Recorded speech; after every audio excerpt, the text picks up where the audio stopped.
कोई भी शास्त्र उसका एक उद्देश्य होता है कि एक जीवात्मा को भगवान से जोड़ना। ऐसा नहीं कोई कुछ भी बुक लिख दे और वो शास्त्र बन जाएगा, ऐसा नहीं होता है।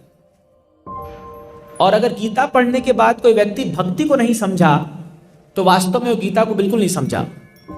और श्रील प्रभुपाद ने जब अनुवाद किया तो आप देखोगे वो गीता पढ़ करके लाखों लोग भक्त बन रहे हैं।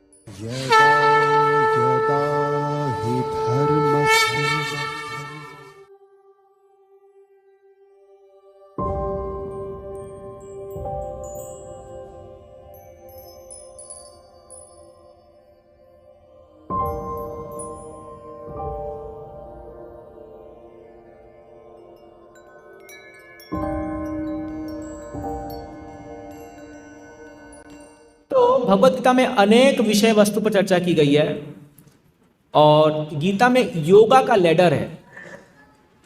तो जैसा टॉपिक देख रहे हैं, द टॉप मोस्ट योगा। योग का मतलब होता है जोड़ना। कोई भी शास्त्र उसका एक उद्देश्य होता है कि एक जीवात्मा को भगवान से जोड़ना। अगर शास्त्र में ये बात पर बल नहीं दिया जा रहा है कि आप भगवान से कैसे जुड़ सकते हैं तो फिर वो शास्त्र नहीं कहला सकता। क्योंकि कोई भी ऐसा नहीं कोई कुछ भी बुक लिख दे और वो शास्त्र बन जाएगा, ऐसा नहीं होता है। तो एक किताब शास्त्र तब बनता है जब उस किताब की पोटेंसी है कि उसको पढ़ने के बाद एक व्यक्ति जो है वो भगवान से जुड़ जाता है। इसका मतलब होता है योग। तो योग का मतलब है जोड़ना, एडिशन। तो अब गीता में बहुत सारे प्रकार के योग के बारे में बताया गया है। कर्म योग, ज्ञान योग, ध्यान योग, सांख्य योग, फिर भक्ति योग। सबका एक ही मकसद है कि एक जीवात्मा को भगवान से जोड़ना है। लेकिन जब हमारे आचार्यगण इसका एनालाइज करते हैं तो बताते हैं कि ये एक सीढ़ी के समान है। तो जैसे आप एक एक पायदान ऊपर बढ़ते रहते हैं, क्लास 1, क्लास 2, क्लास 3, क्लास 4, फिर 10th, 12th, फिर ग्रेजुएशन, ऐसे। तो वैसे ही जब एक व्यक्ति धीरे धीरे क्रमशः कर्म योग, ज्ञान योग, ध्यान योग पहुंचता है तो गीता के अनुसार जो सबसे टॉप मोस्ट योग है वो है भक्ति योग। अगर कोई व्यक्ति भक्ति कर रहा है मतलब वो भगवत गीता के सबसे सर्वोच्च योग का पालन कर रहा है। अभी हम इसको सिद्ध करेंगे कैसे टॉप मोस्ट योग, खाली बोलने से थोड़ी हो जाएगा। तो भगवान गीता में खुद बताते हैं। तो एक जो थीम भगवता में चैप्टर 1 से लेकर पूरा 18 अध्याय तक चलता है वो है भक्ति। और अगर गीता पढ़ने के बाद कोई व्यक्ति भक्ति को नहीं समझा तो वास्तव में वो गीता को बिल्कुल नहीं समझा। वो प्रभुपाद जी कहते हैं कि भगवत गीता में के लगभग 600 अनुवाद है पूरे विश्व में, 600 ट्रांसलेशंस है। अलग अलग लोग ने, कोई जेल में बैठ के लिखा गीता पर, कोई कहीं कैसे भी करके जो है गीता पर बहुत सारे लोगों ने बहुत सारा टिप्पणी किया है।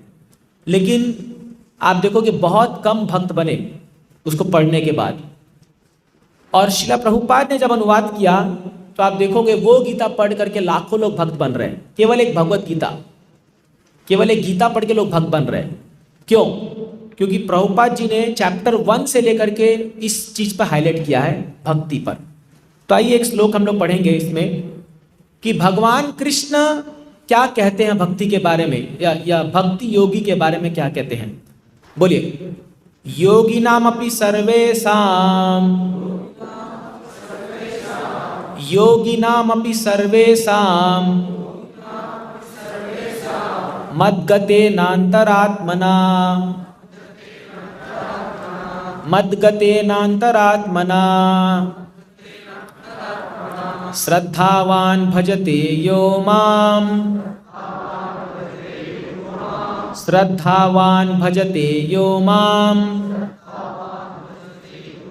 स मे युक्ततमो मता, स मे युक्ततमो मता। बहुत इजी है, संस्कृत को जानना बहुत इजी है गीता का श्लोक खास करके। अभी आपको वर्ड टू वर्ड आपको समझ आएंगे। योगी नाम का मतलब क्या है? सभी योगियों में सभी प्रकार के योगी, मतलब यहां पर भगवान बोल रहे जितने भी योगी के बारे में मैंने अब तक बताया। ये श्लोक आ रहा है 6ठा अध्याय का आखिरी श्लोक है ये 6.47। आप नोट डाउन कर सकते हो अपने डायरी में या फोन में, 6.47। तो ये भगवान कर्म योग, ज्ञान योग, ध्यान योग बोलने के बाद बोल रहे हैं, हे अर्जुन, मैंने अब तक जितने योग के बारे में तुमको बताया, उन सभी योगियों में, योगी नाम अपि सर्वेशाम, सभी योगियों में कौन सा योगी सबसे टॉप मोस्ट है? मत, मत मतलब मुझ पर, मत मतलब मैं, मी, माई, मत गते नांतरात्मना, जिसका मन, जिसकी आत्मा मुझ में गति करता है, मतलब मुझ में रमता है। श्रद्धावान, श्रद्धा का मतलब पता है आपको? फेथ। भजते, भजते का मतलब क्या है? भजन करना। भज, भजते वर्ड आया है भज धातु शब्द से, और भजन करना मतलब वर्शिप करना। हाँ? तो जैसी भज शब्द आता है, ये इंडिकेट कर रहा है भक्ति को, क्योंकि ज्ञानी भजन नहीं करता, कर्मी भजन नहीं करता। कौन भजन करता है? भक्त भजन करता है। बोलते हैं ना हम लोग, अरे कोई आप मान लो कोई व्यक्ति को आप भजन करते देख रहे हो, कीर्तन करते देख रहे हो, क्या बोलते हो? भक्त हो गया ये तो। आप बोलते हो ये ज्ञानी हो गया। कोई व्यक्ति अगर मान लो कीर्तन कर रहा है, भजन कर रहा है, आप क्या बोलते हो? ये भक्त हो गया। कोई नहीं बोलता ये ज्ञानी हो गया। हाँ, कोई व्यक्ति अगर बड़ा फिलोसॉफिकल पढ़ रहा है, गीता सॉरी कोई किताब पढ़ रहा है, बहुत ज्यादा पढ़ाकू है, तो उसको बोलते हैं बड़ा ज्ञानी बन रहा है। समझ रहे हो ना? एकदम सिंपल है समझना। तो भगवान बता रहे हैं श्रद्धावान भजते यो माम, किसका भजन करता है? मेरा भजन करता है। स में युक्त तमो मता, हे अर्जुन, मेरा मत है वो योगी सबसे उच्चतम का योगी है। सभी योगियों में वो योगी जो श्रद्धा पूर्वक मेरा भजन करता है, वो सबसे बड़ा योगी है, और ये मेरा मत है। तो कई बार हम लोग सोचते हैं कि योगी मतलब नाक दबाना चाहिए, उल्टा खड़ा होना चाहिए, लटक जाना चाहिए, कुछ तो पूरा हिमालय बैठ करके कुछ तपस्या करना चाहिए, वो योगी है। जनरली आप लोग सोच ऐसे आता है ना मन में, जैसे हम योगी बोलते मतलब क्या आपको मन में आएगा? दाढ़ी होना चाहिए, पूरा बाल ऐसा बिखरा होना चाहिए, और कहीं तो बैठ के ध्यान कर रहा होगा, वो योगी है। बट नहीं, ये गलत फहमी है। भगवान क्या बोल रहे हैं? जो व्यक्ति मेरा श्रद्धा से भजन करता है, वो सबसे बड़ा योगी है। तो अभी आप देख रहे होगे कुछ भक्त लोग कीर्तन कर रहे थे, ये लोग डांसिंग कीर्तन कर रहे थे, अब हम लोग भी करते हैं, वो सबसे बड़ा योगी है। एक व्यक्ति माला जप कर रहा है, हरे कृष्णा, वो सबसे बड़ा योगी है। कोई बैठ के क्लास सुन रहा है, सबसे बड़ा योगी है वो। ये भगवान बोल रहे हैं, मत, मेरा मत है ये। तो इसीलिए भक्ति योगी जो है वो सभी योगियों में सबसे सर्वश्रेष्ठ योगी है, उसको और कुछ करने की दरकार नहीं है। अब आइए हम लोग थीम में चलते हैं। एक मिनट। हाँ, तो देखिए श्रीमद् भगवत गीता में जो भगवत गीता का सार वस्तु है, जो सार श्लोक है, अभी सारे स्लाइड ऐसे श्लोक वाइज ही आएंगे आपको, क्योंकि मैं चाहता हूं आप लोग इस श्लोक को जानो और पहचानो, क्योंकि सब आपको गीता में ही सब कुछ सीखना है गीता से। तो भगवत गीता में भगवान अनेक विषयों के बारे में बोलते हैं। अर्जुन जो है वो बहुत सारे प्रश्न पूछता है, तो भगवान अनेक अनेक विषयों के बारे में बोलते हैं। लेकिन जब कंक्लूजन आता है 18वें अध्याय में, तो भगवान ये श्लोक कोट करते हैं 18.65। भगवान क्या बोलते हैं? मन मना भव मद भक्तो मद्याजी माम नमस्कुरु माम एवस्य सत्यम ते प्रति जाने प्रियोसि में। हे अर्जुन, मैं जो ये ज्ञान तुमको देने जा रहा हूं, ये सबसे गुह्यतम ज्ञान है। क्या है वो ज्ञान? मन मना, अपने मन को मुझ में लगाओ। मद भक्तो, मेरा भक्त बनो। मन मना भव मद भक्तो मद याजी, याजी मतलब मेरा वर्शिप करो, मेरी पूजा करो। मद याजी माम नमस्कुरु, मुझे नमस्कार करो। 4 चीज बोलते हैं भगवान। अर्जुन, अपने मन को मुझ में लगाओ, मन मना, मद भक्तो, मेरा भक्त बनो, मद याजी, मेरी उपासना करो, और मुझे नमस्कार करो। क्या होगा ऐसा करने से? माम एवस्य सत्यम ते प्रति जाने प्रियोसि में। हे अर्जुन, मैं तुमको गारंटी देता हूं कि तुम मुझको प्राप्त कर जाओगे। माम एवस्य सत्यम, मैं सत्य बोलता हूं। प्रति जाने, क्यों? प्रियोसि में, क्योंकि ऐसा व्यक्ति जो ये 4 चीज करता है वो मुझे बड़ा प्रिय है, वो मेरा डियर है, वो मेरा प्रिय है, वो मेरा व्यक्ति। क्या? मन लगाना है। तो हम लोग जो इस्कॉन में क्या करते हैं? हम मन भगवान में लगाते हैं। आप जब मदन मोहन जी के सामने जाते हो तो आप क्या अपने मन को उनके चरणों में स्थित करते हैं। जब हम देखते कितना सुंदर विग्रह है भगवान का, तो मन जो है, जो इस भौतिक संसार में एकदम पागलों की तरह भाग रहा है, उस मन को केंद्रित करते हैं हम लोग कृष्ण में। इसलिए आप देखिए, आप इस्कॉन मंदिर आते हैं तो आपको एक ही चीज बार हर जगह दिखेगी, कृष्णा। हर चीज में सेंट्रल पॉइंट क्या है? कृष्णा। कृष्ण का विग्रह, कृष्ण का नाम, कृष्ण के भक्त, कृष्ण की किताबें, कृष्ण का प्रसाद, सब कुछ कृष्णा कृष्णा दिखेगा आपको। बता दो और कुछ है क्या यहां पर? कुछ भी करेंगे तो कृष्णा, लेक्चर भी होगा तो कृष्णा के ऊपर होगा, क्योंकि यहां सेंटर है कृष्णा। और ये क्यों किया जा रहा है? क्योंकि हमारे मन को उनमें लगाना है। यही हमारा गोल है।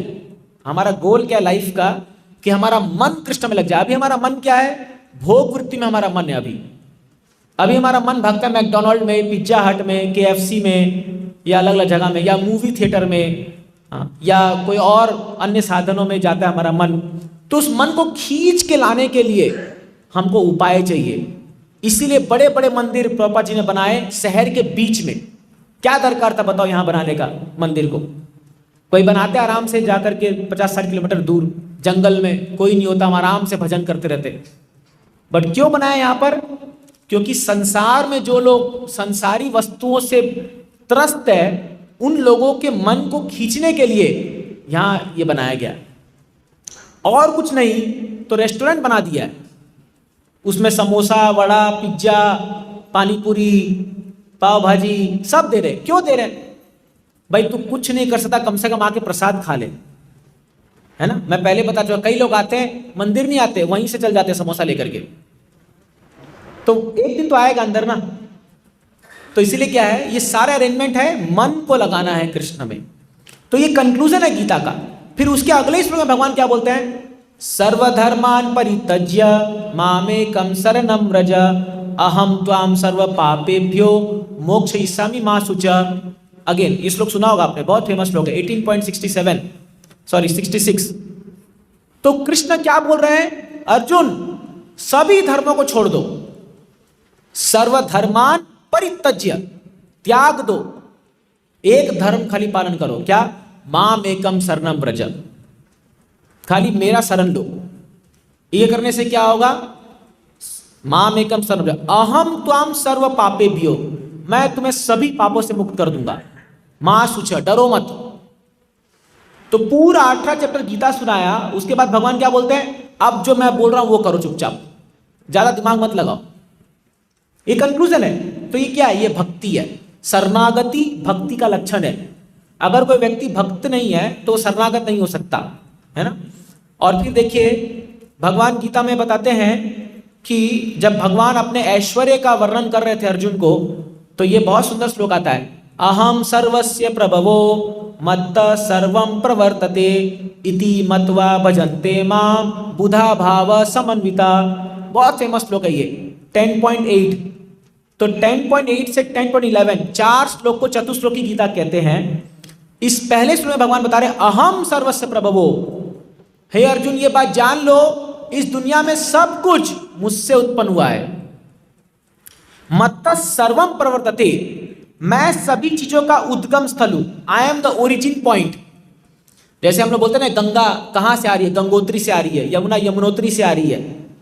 तो ओरिजिन पॉइंट है वो। लोग देखने जाते हैं उसको, अरे कहां से गंगा निकली है, इतना पहाड़ चढ़ के जाते हैं ऊपर। तो इस दुनिया में आप जो भी चीज देख रहे हो, ये टीवी, ये कैमरा, ये फैन, ये सब सोर्स क्या है? कृष्णा। अहम सर्वस्य प्रभवो, सब कुछ कृष्ण से आया है। मत्त सर्वम प्रवर्तते इति मत्वा। इति मत्वा, कोई व्यक्ति अगर ये जानता है कि मैं सबका उद्गम स्थल हूं, क्या करेगा वो? भजन्ते माम। देखो आ गया वापस, भजन्ते माम।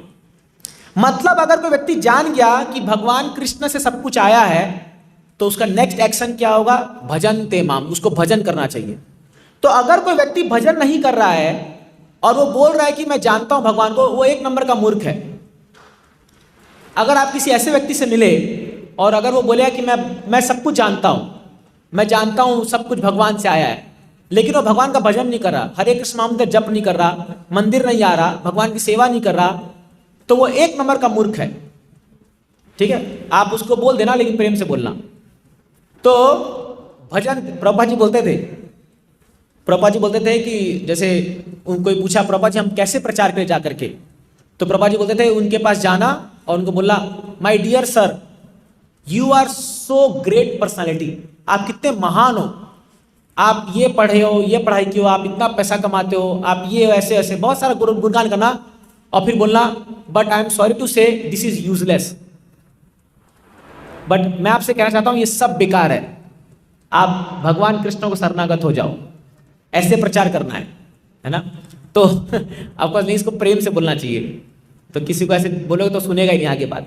तो पॉइंट ये है, इति मत्वा भजन्ते माम, ये जानने के बाद वो व्यक्ति मेरा भजन करेगा, और फिर क्या होगा, इति मत्वा भजन्ते माम बुधा भाव समन्विता। बड़ा इंटरेस्टिंग है ये नाइट। बुधा मतलब इंटेलिजेंट, बुद्धिमान, भाव मतलब इमोशंस। आप जनरली देखते हो जो लोग बड़े बुद्धिमान होते हैं या बहुत शातिर होते हैं, वो इमोशनली इंक्लाइन नहीं होते, वो भाव में नहीं आते। या जो लोग भावुक होते हैं तो बोलते हैं ये इसको कम बुद्धि वाले मानते हैं। समझ रहे हो बात को? जो थोड़े भावुक होते हैं तुरंत छोटी बात पे रो देते हैं, कुछ भी हुआ तुरंत आंसू गंगा जमुना सरस्वती बहने लग जाता है उनका, तो बोलते हैं बुद्धि नहीं है इसको, हर बात पे रोने लग जाते हैं। खास करके घरों में माता है, अगर ये बुरा मानना, लेकिन जब हमारे घर में माता है कुछ बात होती है, कुछ भी थोड़ा सा ही हुआ उनका आंसू टपकने लग जाता है, तो हम बोलते हैं अरे तुम लोग सब कम बुद्धि वाले हो, चुपचाप बैठो इधर, ऐसा बोलते हैं। बट ये गलत है। भगवान क्या बोल रहे हैं, वो व्यक्ति बुद्धि से और भाव से मेरा भजन करता है। मतलब कोई व्यक्ति अगर भगवान का भजन करते हुए रो रहा है, उसके आंख से आंसू गिर रहे हैं, ये मत समझिए वो बेवकूफ है या वो इमोशनली वीक है। नो, वो सबसे बड़ा बुद्धिमान है। मेरे पास इसका उदाहरण है। चैतन्य महाप्रभु जब साउथ इंडिया गए तो एक ब्राह्मण वो वहां पर बैठ के गीता का पाठ करा था, तो बहुत सारे ब्राह्मण उसके अगल बगल खड़े थे और वो लोग उस पर हंस रहे थे। वो लोग कह रहे थे, ए देखो मूर्ख ब्राह्मण, श्लोक उच्चारण नहीं आता, तू क्या ब्राह्मण है रे, तेरे को संस्कृत पढ़ने नहीं आता, तो क्या ब्राह्मण बनेगा तू। तो सब उसका मजाक उड़ा रहे थे। तो वो लेकिन अपना पढ़े जा रहा है और पढ़ते पढ़ते आंखों से आंसू गिर रहा है। तो चैतन्य महाप्रभु उसको बोले, अरे भाई तुम पढ़ तो रहे हो ठीक है, लेकिन तुम रो क्यों रहे हो। तो उसने कहा कि उन्होंने कहा कि देखिए महाप्रभु, मेरे गुरुदेव ने मुझे आज्ञा दिया, मुझे कहा कि गीता को पढ़ो, मैं अनपढ़ हूँ, मुझे पढ़ना नहीं आता, तो मैं प्रयास कर रहा हूँ एक एक शब्द जोड़ जोड़ के पढ़ने का, तो जैसा मेरे को हो रहा टूटा फूटा मैं पढ़ पा रहा हूँ। तो बोले ठीक है वो तो समझ में आ रहा है, बट तुम रो क्यों रहे हो। तो बोले जैसे ही मैं इसका कवर पेज देखता हूँ गीता का, मैं देखता हूँ वो व्यक्ति जो अखिल ब्रह्मांड का नायक है, जिससे पूरी सृष्टि आई है, वो अपने भक्त के लिए एक सारथी बन के खड़ा हो गया है वहां पर रथ का, मतलब ड्राइवर बन गया है रथ का। तो ये देख करके मेरा भाव उमड़ के आ रहा है एकदम, भगवान कितने दयालु हैं। तो इसलिए मेरे आंख से आंसू गिरे जा रहे हैं। तो महाप्रभु उसको गले लगा लिए। चैतन्य महाप्रभु स्वयं कृष्ण है, स्वयं भगवान है, और वो बोलते हैं ये सब जो तुम पर हंस रहे हैं ना, ये मूर्ख लोग भगवत गीता का एक श्लोक भी नहीं जानते हैं। वास्तव में गीता का सार तुमने सीख लिया है, तुम समझ गए गीता क्या है। सोचिए जब भगवान स्वयं आकर आपको बोल दे कि तुम अब गीता समझ गया, तो और किसकी आपको स्टाम्प चाहिए। सच है कि नहीं है। तो भक्ति में भाव इंपॉर्टेंट है। आप ये मत सोचिए कि हम लोग को जो है ना एकदम कड़ा दिल का होना चाहिए, नहीं। अगर आपका हार्ट मेल्ट नहीं होता है भक्ति के भावनाओं से, मतलब कुछ तो गड़बड़ी है, कुछ तो गड़बड़ी है। जैसे फॉर एग्जाम्पल एक बार एक भक्त मंदिर ज्वाइन करने आया था, आश्रम जो मैंने ब्रह्मचारी बनने आया था, तो उसका इंटरव्यू हो रहा था। तो इंटरव्यू में बोलने लगा कि प्रभु जी, मैं इतना विरक्त इंसान हूं कि अगर मेरे सामने मेरे माँ बाप की मृत्यु हो जाए तो मुझे कोई फर्क नहीं पड़ेगा। वो ऐसा बोला। तो वो सोचा मैं अपना विरक्ति दिखाऊंगा तो ये लोग बहुत इंप्रेस हो जाएंगे, अब तू ही मैंने वैरागी बन सकता है। तो उसको जो इंटरव्यूअर था उसने कहा, यू आर नॉट क्वालिफाइड, तुम आश्रम में टिक नहीं पाओगे। बोला क्यों। बोला जब तुम्हारे माँ बाप के प्रति तुम्हें प्रेम नहीं है, तुम कृष्ण से क्या प्रेम करोगे। जो व्यक्ति प्रत्यक्ष तुम्हारे सामने है और जो तुम्हें इतना प्रेम दे रहा है, तुम उससे प्रेम नहीं कर पा रहे, तुम भगवान से क्या प्रेम करोगे। बाहर जाओ, यहां नहीं रह सकते। और सच है। तो हमें कट्टर दिल का नहीं बनना है कि हमें दुनिया को त्याग दिया अब हमने, नहीं। वास्तव में जिसका हृदय भगवान के कथाओं से, भगवान के लीलाओं से, भगवान के नाम से पिघलता है, एक इमोशंस जनरेट होता है, वो भक्ति के लायक है। क्योंकि भक्ति में भावनाएं बहुत जरूरी है, ये याद रखिए। तो हमारा मार्ग भक्ति का है, ज्ञान का नहीं है। तो कई बार क्या होता है, लोग भक्ति में आते बड़े स्कॉलर बन जाते हैं, बड़े स्कॉलर बन जाते हैं, लेकिन कोई भावना नहीं है, कोई वो उनके अंदर फीलिंग्स जनरेट नहीं होता है। तो भगवान बता रहे बुधा भाव समन्विता, दोनों एक साथ आता है उस व्यक्ति के अंदर जो ये जान जाता है कि मैं सब कुछ का स्वामी हूं। तो इसीलिए यदि आप जान रहे कि कृष्ण से सब कुछ आया है, तो आपको जानना चाहिए कि मैं लास्ट क्लास बता रहा था महाआश्रय में, कैसे भगवान जो है सब चीज के स्वामी हैं, कैसे भगवान हमारे पेट में जाकर के खाना को पचाते हैं, कैसे भगवान एक ग्रह में घुस करके उसको उसके स्थान पर स्थित रखते हैं, कैसे भगवान सूर्य की रोशनी से हम सबको जो है ये रोशनी दे रहे हैं, इलेक्ट्रिसिटी दे रहे हैं, कैसे भगवान चंद्रमा की रोशनी से फूल फल में रस का उत्पादन करते हैं। तो अब जब आप ये जान गए तो आपको नेक्स्ट स्टेप क्या करना चाहिए, भजन करना चाहिए, उनका भक्ति करना चाहिए। तो ये है भगवद गीता कंक्लूजन। ये 3 श्लोक बहुत महत्वपूर्ण है। ठीक है, आगे बढ़ते हैं। दूसरा जो पॉइंट आता है भक्ति के संबंध में, भगवद गीता में भक्ति बहुत रेयर है, बहुत दुर्लभ है भक्ति। ये मत समझिए कि आप लोग जो यहां बैठे हुए हैं ये कोई आप बाई चांस आ गए, ऐसा नहीं होता। You are the chosen one, आपको चूज किया गया भक्ति के लिए, तभी आप यहां बैठे हैं। इस पूरे नवी मुंबई में कितनी पॉपुलेशन है, 30 लाख 40 लाख मेरे ख्याल से लोग हैं इस पूरे नवी मुंबई में। कितने लोग आते हैं मंदिर, 500 1000 मैक्सिमम। उसमें भी कई लोग आते हैं घूम फिर के चल जाते हैं। हार्डली 50-100 लोग बैठते क्लास में सीखने के लिए, उसमें 10-15 भक्त बनते हैं। तो भक्ति बहुत रेयर है, आसानी से नहीं मिलता। देखिए पहला श्लोक 7.3, मनुष्यानाम सहस्रेषु कश्चित् यतते सिद्धये यततामपि सिद्धानाम कश्चित् माम वेति तत्वतः। भगवद गीता में भगवान बोलते हैं मनुष्यानाम सहस्रेषु, हजारों व्यक्तियों में कोई एक व्यक्ति मुझे जानने का प्रयास करेगा। मनुष्यानाम सहस्रेषु कश्चित् माम वेति तत्वतः, कोई एक व्यक्ति मुझे तत्व में जानने का प्रयास करेगा ना? और उन हजारों में जो मुझे जानने का प्रयास कर रहा है, कोई एक व्यक्ति मुझे जान पाएगा वास्तव में। ये भगवान कह रहे हैं गीता में, भगवान भगवद गीता का श्लोक है ये। तो इतना आसान नहीं है। तो हम सब यहाँ बैठे हैं, हम सब गीता पढ़ रहे हैं, समझ रहे हैं, ये भगवान की कृपा से हमको चूज किया गया है। करोड़ों मुक्तानाम सिद्धानाम नारायण परायणाम कोटिशपि महामुनि सुदुर्लभ प्रशांतात्मा, चेतना पूर्ण करते हैं। करोड़ों कर्मियों में कोई एक ज्ञानी होता है, और उन करोड़ों ज्ञानियों में कोई एक भक्त होता है, और उन करोड़ों भक्तों में कोई एक जाकर के शुद्ध भक्त होता है भगवान का, जो जिसको बोलते हैं हम केवला भक्ति जो करता है। तो बहुत रेयर है भक्त को मिलना।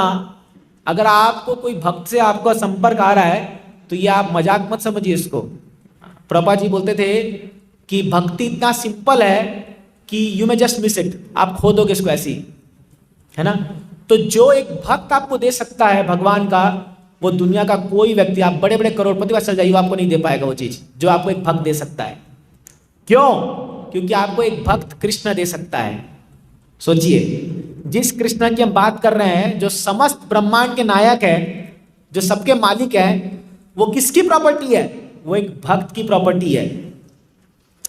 कोई इस दुनिया में है जो बोल सकता है कि मैं आपको भगवान दे सकता हूं? है किसी के पास ताकत? कोई नहीं है। इसलिए भक्त क्या बोलता है? कृष्णा से तोमार, कृष्णा दीते पार तोमारा सकतिया छे, आमी तो कंगाल कृष्णा कृष्णा बोली धाई तव पाछे पाछे। तो एक सॉन्ग में गाते हैं, ओ हे वैष्णव ठाकुर, हे वैष्णव, हे भक्त, कृष्णा से तोमार, कृष्णा तुम्हारी संपत्ति है, कृष्णा दीते पार, कृष्णा को देने की शक्ति तुम्हारे पास है, तुम्हारा सकती आछे, तुम्हारा शक्ति है कृष्ण को देने का। अमी तो कंगाल, मैं कंगाल हूं, मेरे पास कृष्ण नहीं है, तो मैं क्या कर रहा हूं, कृष्णा कृष्णा बोली धाई तवा पाछे पाछे, मैं आपके पीछे पीछे चल रहा हूं, मुझे कृष्णा दे दो, मुझे कृष्णा दे दो, है ना। तो जैसे आज सुबह एक प्रभुपाद जी के शिष्य प्रवचन कर रहे थे मंदिर में, तो वो प्रभुपाद जी के शिष्य हैं, 1971 में वो भक्त बने थे। सोचिए आज 53 ईयर्स हो गया उनको भक्ति करते हुए, 53 साल। हम इतना जिएंगे नहीं, भरोसा नहीं है।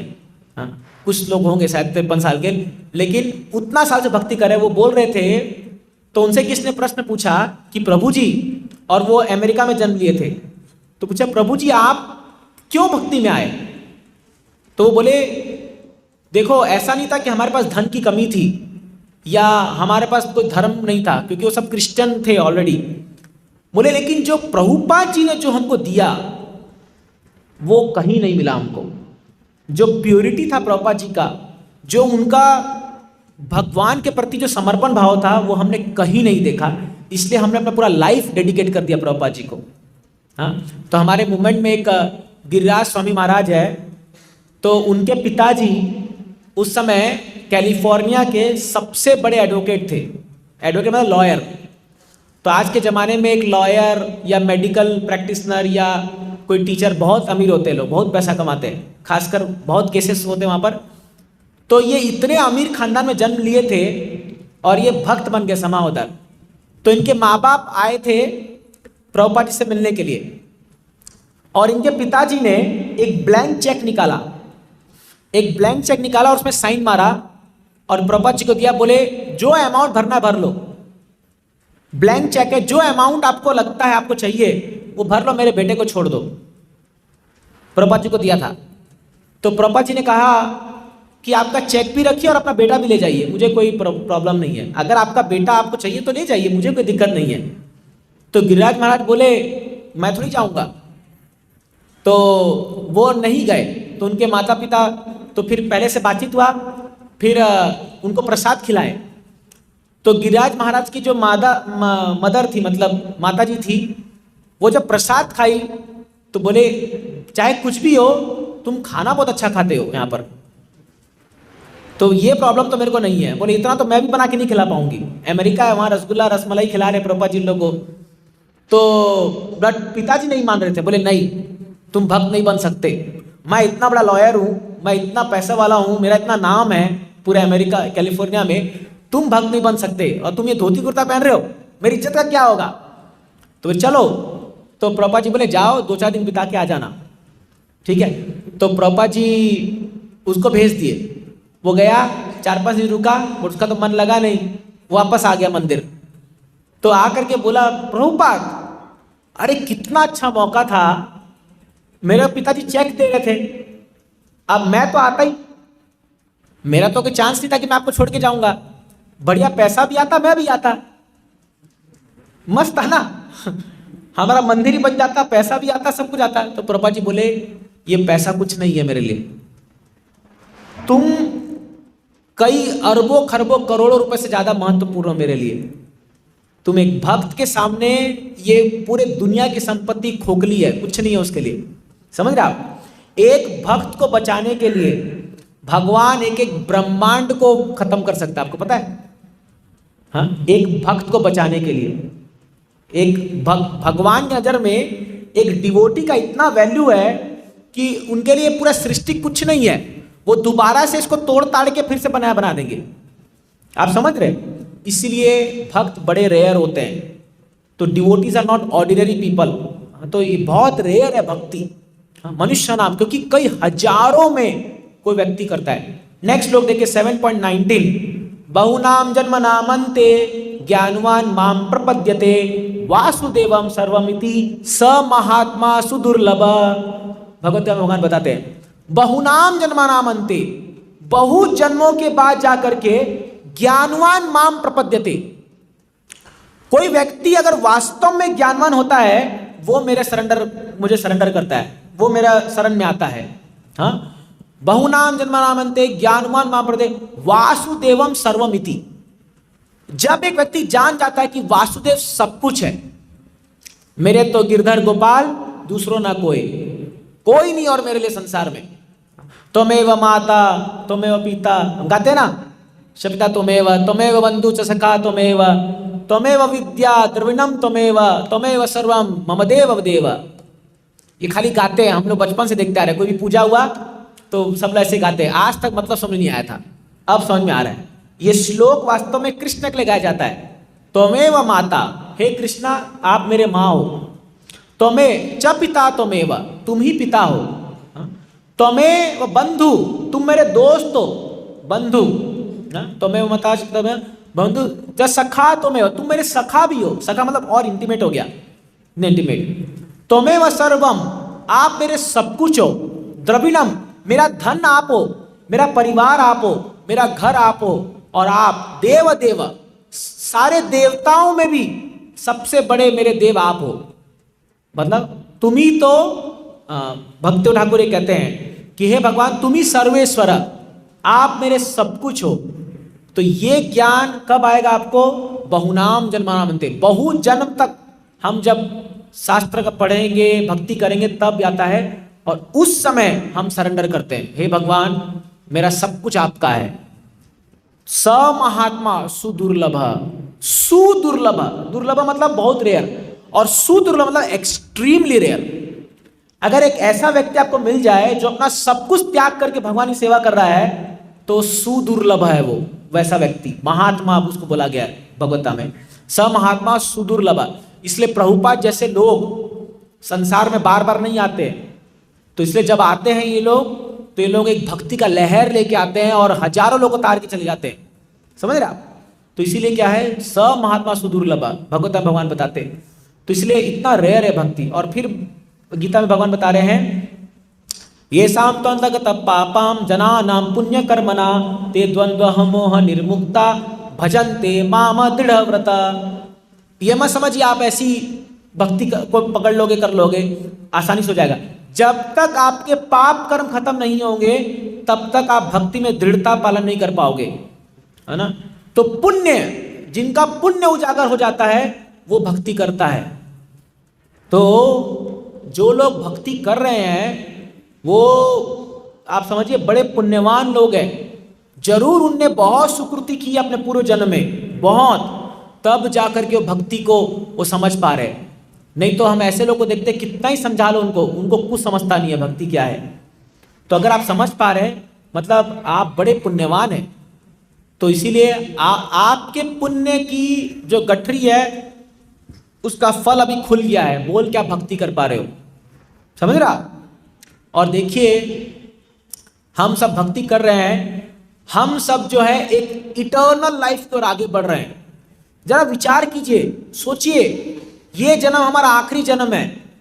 नो मोर बर्थ, नो मोर डेथ, और हमारा जन्म तो नहीं होना। हम, आप जरा इमेजिन कीजिए हम लोग किस ओर जा रहे हैं। हम लोग भगवान के साथ, जैसे आप एक दूसरे को देख पा रहे हैं ना, वैसे हम लोग भगवान को एक देखेंगे और साथ खेलेंगे, कूदेंगे, खाएंगे, पिएंगे। जरा इमेजिन कीजिए चीज को कि आप कृष्ण के साथ घूम रहे हो, खेल रहे हो, खा रहे हो, उठ रहे हो। आपको कोई भय नहीं है, कोई आपको मार नहीं सकता, कोई आपका पेट खराब नहीं होगा, कोई आपको बुढ़ापा नहीं आएगा, कोई आपको कष्ट नहीं पहुंचा सकता, कोई आपसे ईर्ष्या नहीं कर सकता, कोई भय नहीं है आपको। सोचिए ये जीवन को, और ये सब सच्चाई है, ये झूठ नहीं है। बस थोड़ा समय हमको अच्छे से प्रैक्टिस करना है। इसलिए प्रभु बोलते थे एक जीवन, एक लाइफ टाइम दे दो। बहुत जन्मों माया में बिता चुके, एक जन्म दे दिया ना कृष्ण को, पूरा मामला ही सॉल्व कर देंगे हम लोग, पूरा खत्म, मटेरियल वर्ल्ड का समस्या ही खत्म हो जाएगा पूरा। तो इसलिए शास्त्र कहता है कौन वो मूर्ख ही होगा जो ये सब जानने के बाद भी भक्ति नहीं करता, जो लेजी बन जाता है, जो आलसी करके भक्ति नहीं करता। तो इसलिए एक एक दिन जो हमारा बीत रहा है इसको बहुत गंभीरता से लेना चाहिए। लेकिन ये बात वही समझ सकता है जो पुण्यवान हो जाता है, जो जिसका पाप खत्म हो जाता है। जो लोग पाप करते हैं ना, उनके समझ में नहीं आएगा ये चीजें, वो कभी नहीं समझेगा ये क्या बोल रहे हैं हम लोग, है ना। तो जैसे प्रभुपाद जी ने किताब लिखी थी easy journey to other planets, अन्य ग्रहों की सुगम यात्रा। तो एक व्यक्ति को मिले तो उनको कहा कि अरे तुम इस संसार में क्यों सड़ रहे हो, मैं तुम्हें बताता हूं एक मार्ग जिससे तुम भगवत प्राप्ति करोगे, भगवताम, तुम भगवत के धाम चले जाओगे। तो पूछता है वापस आने मिलेगा कि नहीं? बोले अरे वापस क्यों आना है? बोले अरे मेरा खेती कौन संभालेगा, मुझे जाके वापस आना है। तो बोले तुम यहीं पड़े रहो, तुम इसके लायक नहीं हो। तो क्या है, हम सब जो है, क्योंकि हम आसक्त हैं अपने चीज़ों से, तो इतना आसानी से छूटता नहीं है सब चीज़ें। बड़ा नहीं आओ, जैसे जैसे हम भक्ति करते जाएंगे तो हमें उस धाम का दर्शन शुरू हो जाएगा दिखना, वो क्या चीज़ें हैं। तो इसलिए भक्ति बहुत रेयर है, ये आसानी से मिलता नहीं है। नेक्स्ट, भक्ति इज ऑल एनकैम्पसिंग। इसका मतलब है भक्ति करने से आपको सभी चीजों की सुविधा प्राप्त हो जाएगी भक्ति करने से। तो भगवान गीता 8.20 में भगवान कहते हैं वैदिक शास्त्र पढ़ने से, तपस्या करने से और जो है दान देने से, यज्ञ करने से जो फल मिलता है, केवल भक्ति करने मात्र से वो आपको सब कुछ यही के यही मिल जाएगा, यही। तो मान लीजिए कोई व्यक्ति 100 साल तपस्या किया और जो फल उसको मिलेगा, एक भक्त को भगवान उसको ऐसी प्रदान कर देते हैं, ऐसी, है ना। शास्त्रों में इसके अनेक उदाहरण है ना। ध्रुव महाराज, आपको उनकी कथा शायद पता होगी। 5 साल के बालक थे, उसकी सौतेली माँ थी सुरुचि, तो अपने पिता के गोद में बैठने के लिए गए। तो जो सौतेली माँ थी उसने कहा तुम जब तक मेरे कोख से जन्म नहीं लोगे तब तक तुम अपने पिता की गोद में नहीं बैठ सकते। उसका पिता उत्तानपाद था और पत्नी के वश में था, और उसने जो है उसकी बात नहीं मानी ध्रुव महाराज की। तो ध्रुव महाराज को बड़ा गुस्सा आया, क्षत्रिय का बेटा है, वो बोला अब मैं दिखाता हूं तुमको, बड़ा राजा होने का घमंड है ना। अपनी माँ के पास गया, सुनीति के पास, उसकी खुद की माँ सुनीति थी और सौतेली माँ सुरुचि थी। तो सुनीति के पास गया, बोला माँ मुझे मेरे बाप के गोद में बैठने का अधिकार नहीं है क्या?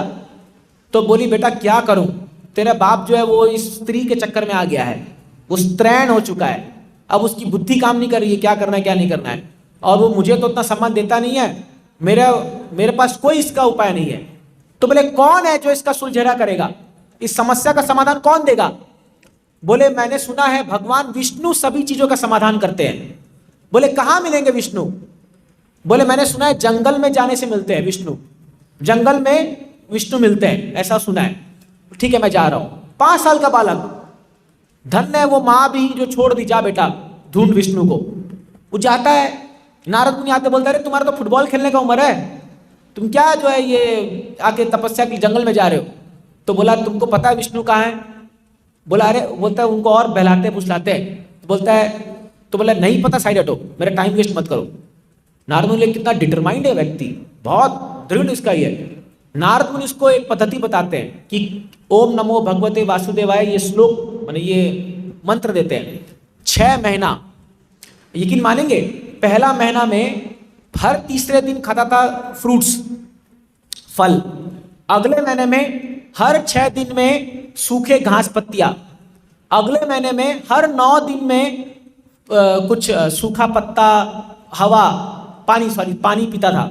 अगले महीने में हर 12 दिन में खाली सांस लेना। मैंने तपस्या बढ़ते जा रहा है, महीना बढ़ते जा रहा है।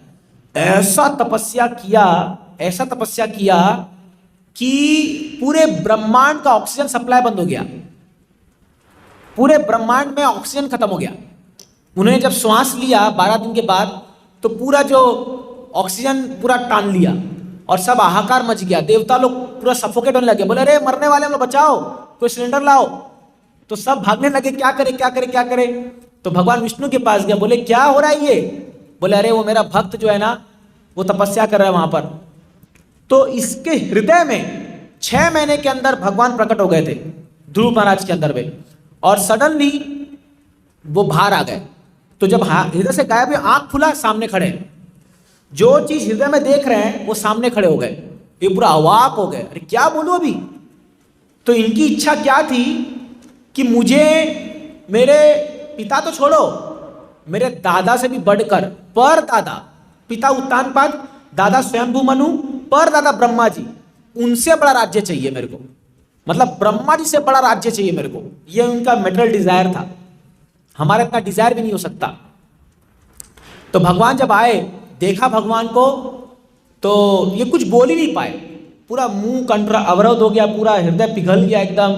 तो भगवान हाथ में शंख था, शंख छुआ दिए इसको। जैसे ही शंख छुआए, इसका मुंह से स्तुति शुरू हो जाता है। ध्रुव महाराज भयंकर बहुत सुंदर स्तुति करते हैं, भागवतम 4 स्कंद में है।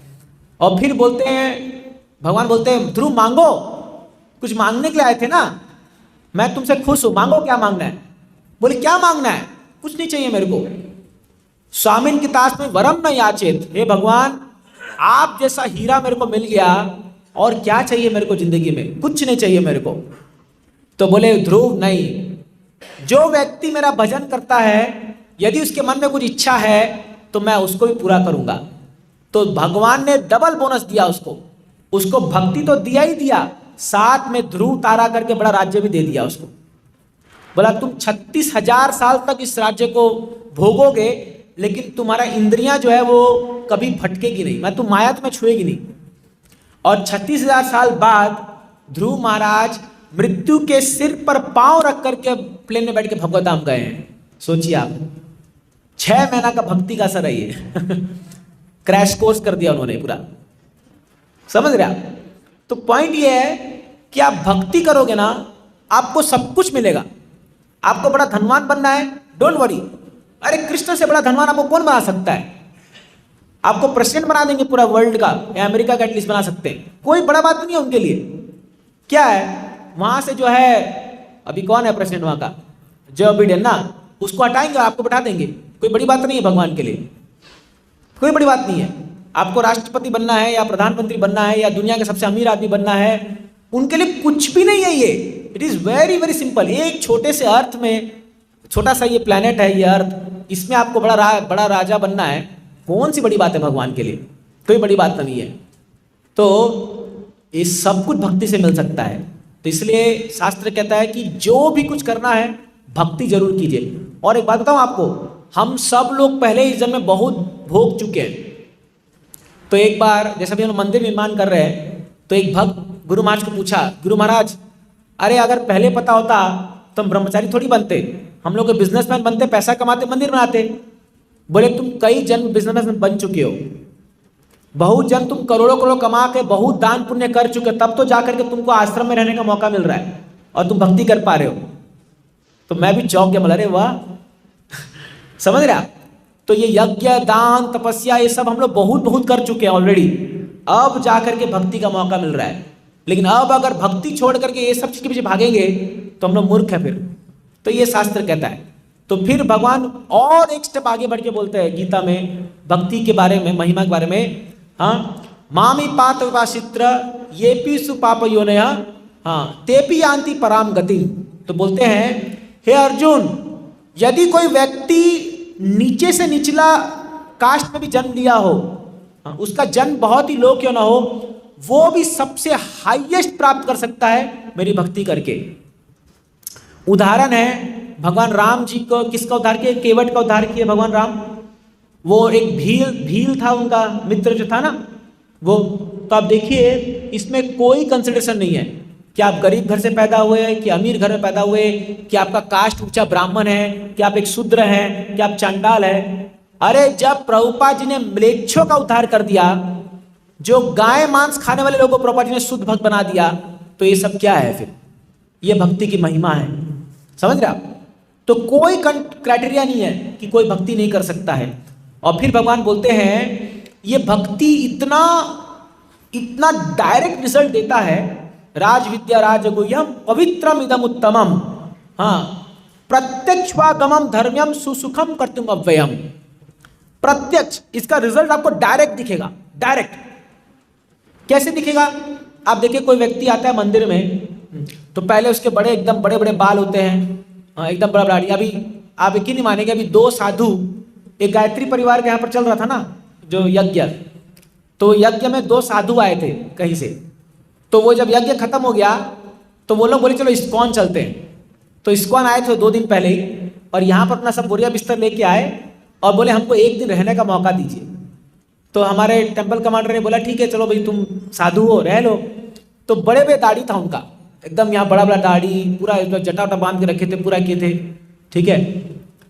यकीन नहीं मानेंगे, एक दिन खाली इस्कॉन में रहे, अगले दिन पूरा क्लीन सेव हो गया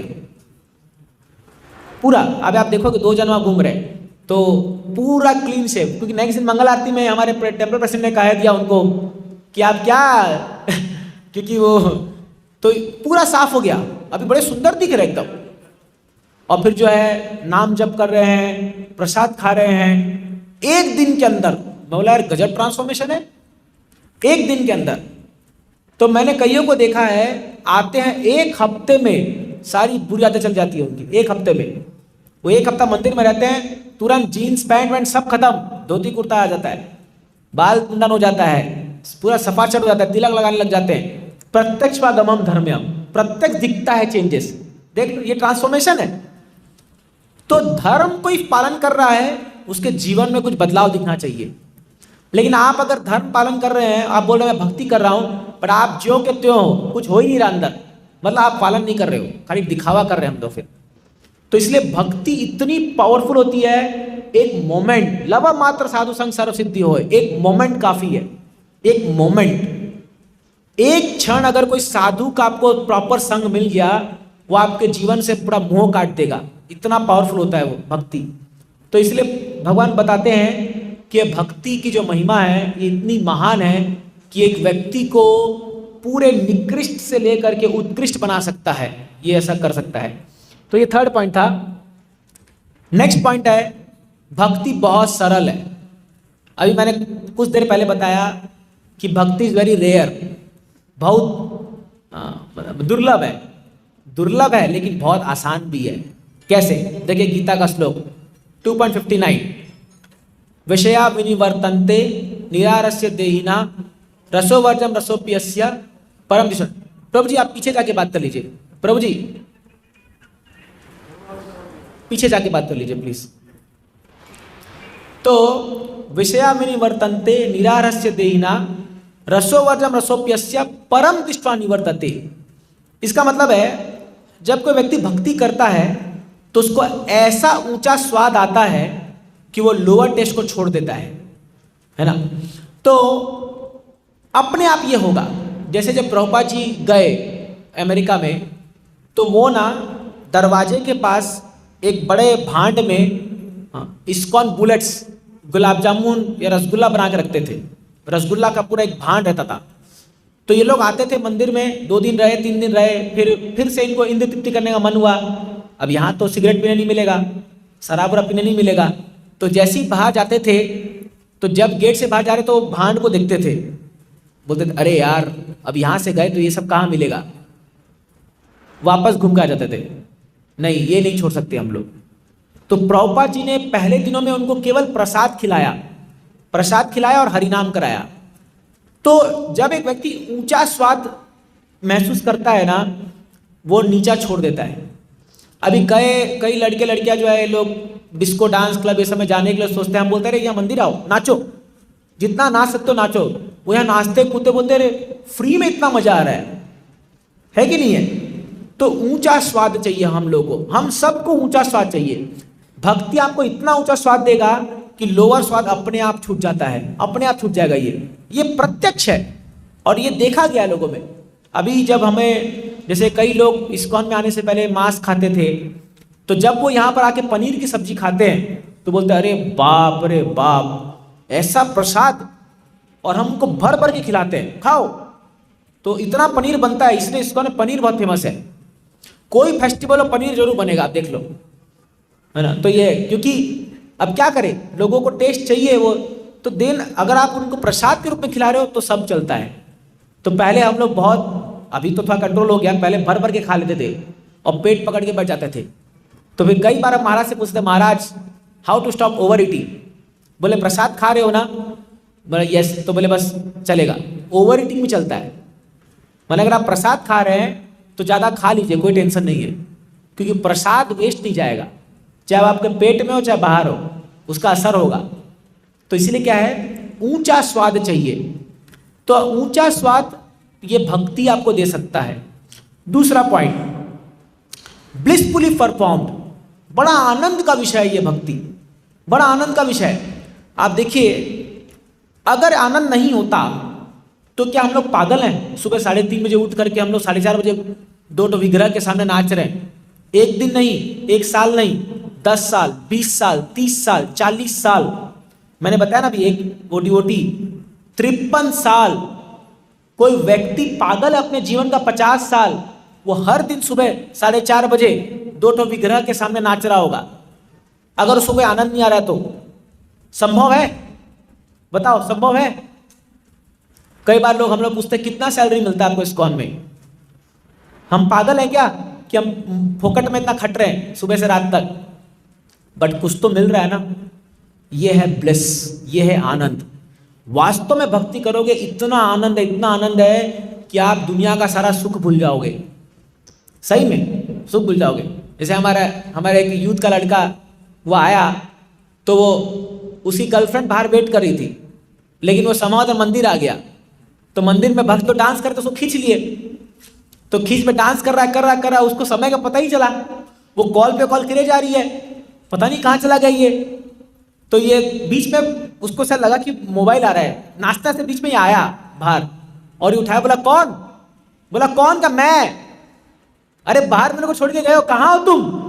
बोला मैं अभी बिजी हूं, मैं फंस गया हूं, बाद में आना। चलो, भूल गया। वहीं ब्रेकअप हो गया उसी दिन उनका। तो ऐसा स्वाद आया छोड़ दिया वो। तो सच है ये ना, इतना आनंद आता है भक्ति में कि बाकी सब चीज आपको, वास्तव में दुनिया में व्यक्ति जो भी कर रहा है वो प्लेजर के लिए कर रहा है। हर एक चीज जो आप करते हो वो आप आनंद ढूंढ रहे हो, आप प्लेजर ढूंढ रहे हो, लेकिन वो प्लेजर आपके अंदर ही मौजूद है। थोड़ा सा प्रोसेसिंग करना है बस, वो प्लेजर बाहर आ जाएगा।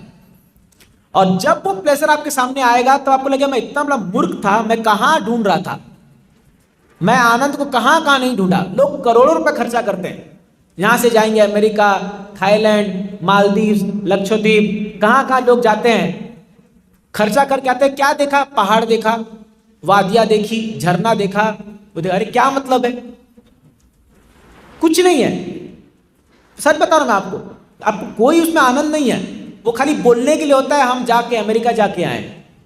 जैसे जब हम लोग बचपन में थे ना, तो हमारे कुछ रिलेटिव्स लोग अमेरिका गए थे, तो उस समय तो एक बहुत बड़ा हाइप था अमेरिका का। तो वो आकर के एक फोटो दिखा रहे, देखो स्टैचू ऑफ लिबर्टी। हम लोग देखो फोटो खिंचाया है लिबर्टी के सामने खड़े होकर के, और बोले देखो, मतलब वो हम लोग को थोड़ा वो ईर्ष्या लाने के लिए कि देखो हम इतने महान हैं, अमेरिका जाके आए। अभी वो ऐसा लगता है कच्चड़ पट्टी है वो पूरा। वो प्रभुपाद जब से गए हैं, मैंने पढ़ा है अमेरिका के बारे में, मेरे को कोई डिजायर नहीं अमेरिका जाने का, एक्सेप्ट प्रभुपाद जी जो मंदिर खोले वहां। कौन जाएगा माया नगरी में? We have no interest at all.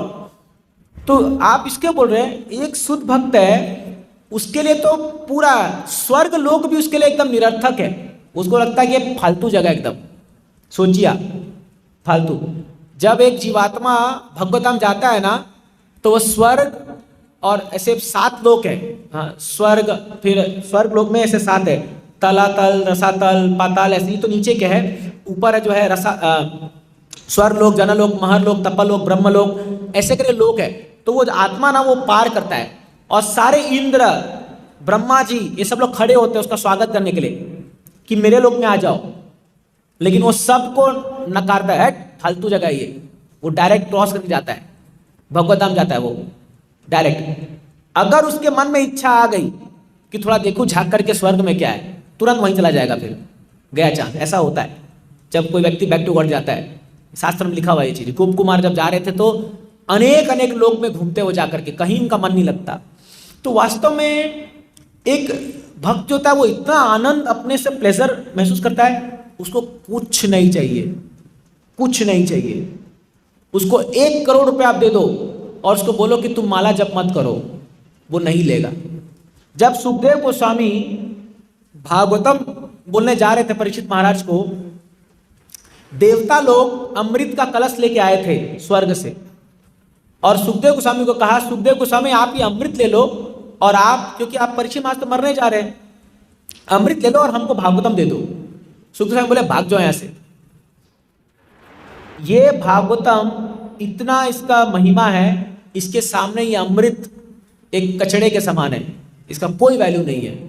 हाँ। और आपने वो सुना ही होगा, पारसपत्तर की कहानी मैंने बताई थी। वो सनातन गोस्वामी के पास वो जाता है वो व्यक्ति, तो सनातन गोस्वामी भजन जप कर रहे होते हैं, और एक्चुअली एक बता देता हूँ यहाँ पर, एक्चुअली एक शिव जी का भक्त होता है, तो शिव जी का बड़ा आराधना करता है।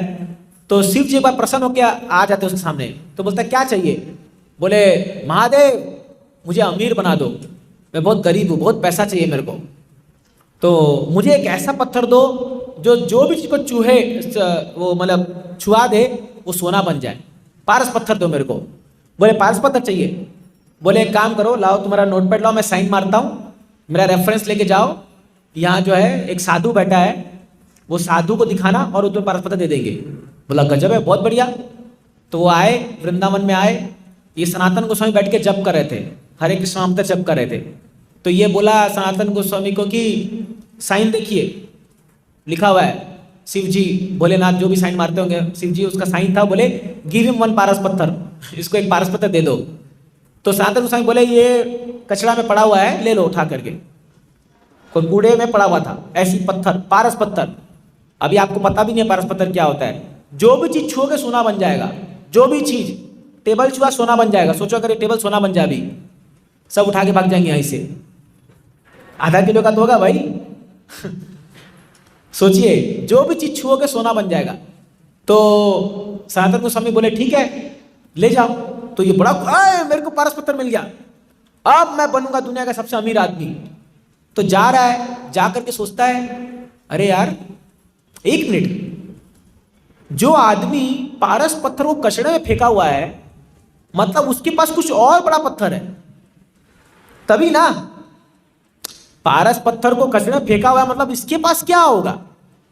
तो ये जाके बोलता अच्छा मुझे मूर्ख बना रहे हो, तुम्हारे पास कुछ और बड़ा है इससे, मुझे पता है, वो दो मेरे को। तो बोलते हैं वो चाहिए तुमको? बोले हाँ वही चाहिए। बोले इसको नदी में फेंकना पड़ेगा, ये पत्थर जो तुमको दिया है पारस पत्थर नदी में फेंकना पड़ेगा। अब ये डर गया, ये बोला अरे यार पता चला ना घर के ना घाट के, पता चला इसको ही फेंकवा दिया, और यहाँ भी ठनठन गोपाल। तो ये जा रहा है फेंकने, तो जा रहा है लेकिन इसका हाथ से छूट नहीं रहा।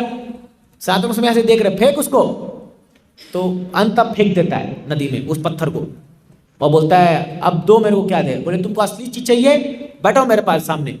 और उसको फिर हरे कृष्ण महामंत्र देते हैं, हरे कृष्णा कृष्णा कृष्णा हरे हरे, हरे राम राम राम हरे हरे।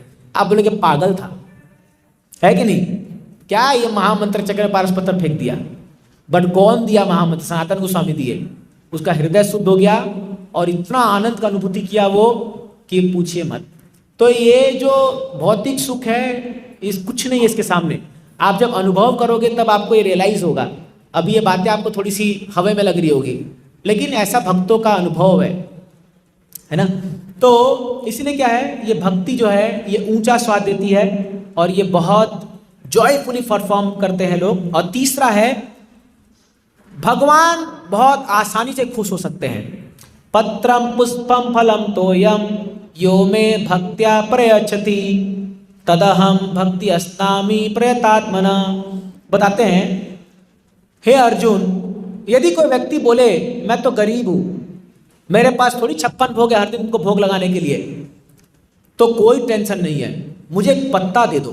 पत्रम, तुलसी पत्ता। भारत में ऐसा कोई कोना नहीं होगा जहां तुलसी पत्ता नहीं उगता होगा, सच है कि नहीं है? एक पुष्प दे दो, एक फूल। सुबह उठ करके आप मदन मोहन जी का फोटो अपने घर में रखिए, एक फूल तोड़ के लाइए कहीं से, एक फूल चढ़ा दो भगवान को, एक फल चढ़ा दो, एक सेव एक केला। अरे कुछ भी नहीं है तो एक लोटा में जल चढ़ा दो खाली, लेकिन भक्ति से।